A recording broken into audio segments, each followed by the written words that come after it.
بسم اللہ الرحمن الرحیم وبہ نستعین اما بعد یا ایھا الذین آمنوا لا تأکلوا اموالکم بینکم بالباطل۔ اللہ تبارک و تعالیٰ نے قرآن کریم میں ارشاد فرمایا ایمان والوں سے مخاطب ہو کر کہ اے ایمان والو، تم ایک دوسرے کا مال ناجائز اور باطل طریقے سے مت کھاؤ، اس لیے کہ اگر ایک ایمان والا دوسرے ایمان والے کا مال باطل طریقے سے کھاتا ہے تو یہ کھانا ظلم میں شامل ہے اور ظلم کا ٹھکانہ جہنم ہے، اور اللہ تبارک و تعالیٰ ظالموں کو کبھی پسند نہیں فرماتے۔ آج کی تاریخ میں پورا معاشرہ اس گناہ میں ڈوبا ہوا ہے۔ شاید کوئی ایسا اللہ کا بندہ مل جائے جس کو اللہ تبارک و تعالیٰ کی طرف سے توفیق مل گئی ہو کہ بیٹے کی شادی میں بیٹی والے سے فرنیچر کے نام پر، فریج کے نام پر، کپڑے اور موٹر سائیکل کے نام پر ہم اس کے سامنے بھیک کی جھولی نہیں پھیلائیں گے، ورنہ 90% اوپر سے لے کر نیچے تک پڑھا لکھا ہو، جاہل ہو، ان پڑھ ہو، ایک ہی صف میں کھڑے ہو گئے۔ محمود و ایاز نہ کوئی بندہ رہا نہ کوئی بندہ نواز، سب کا یہی حال ہے۔ باطل طریقے سے ایک دوسرے کا مال کھانا قرآن نے حرام قرار دیا ہے۔ آج کی تاریخ میں ایک موٹر سائیکل ہر بیٹی والا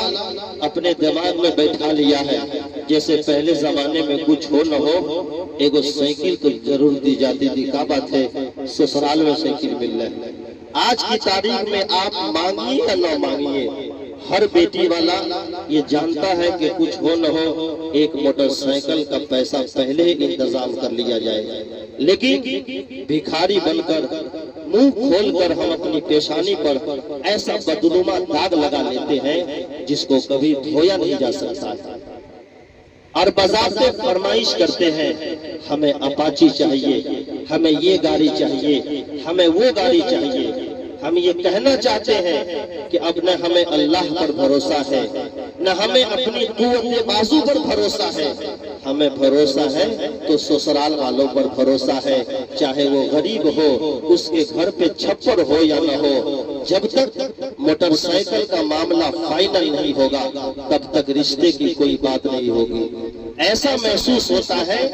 کہ لڑکی اور لڑکے کی نہیں، کہیں موٹر سائیکل کی شادی ہو رہی ہے، کہیں فریج کی شادی ہو رہی ہے، کہیں فرنیچر کے سامان کی شادی ہو رہی ہے۔ میرے بھائیوں، آج کی تاریخ میں جس دور میں ایک چراغ سے کئی چراغ جلتے تھے، ایک چولہا سے کئی چولہا جلتا تھا، آج کے دور میں ہر آدمی کے گھر میں امیر ہو یا غریب ہو، ایک نہیں سینکڑوں بلب لگے ہوئے ہیں، پھر بھی اندھیرا ہو رہا ہے۔ بجلی کی روشنی میں 1,00,000 روپے کی کوئی اہمیت نہیں ہے آج کے دور میں، لیکن 1,00,000 روپے لے کر بیٹی والے سے بیٹا والا، خدا کی قسم اللہ کے نزدیک وہ اتنا بڑا مجرم ہوتا ہے، سماج کا اتنا بڑا بھکاری اور اتنا گھٹیا انسان ہوتا ہے، کل قیامت کے دن اس کے گریبان کو پکڑا جائے گا۔ یہ مت آپ سوچئے گا کہ بیٹا کے نام پر ہم نے پیسہ لے کر ایک موٹر، زیادہ تر میں نے دیکھا ہے وہی موٹر سائیکل ایکسیڈنٹ ہو رہی ہے جو جہیز میں بھیک مانگنا سب لیا، بھیک مانگ کر ہمیں قوت بازو سے کما کر محنت کی کمائی سے موٹر سائیکل خریدیے،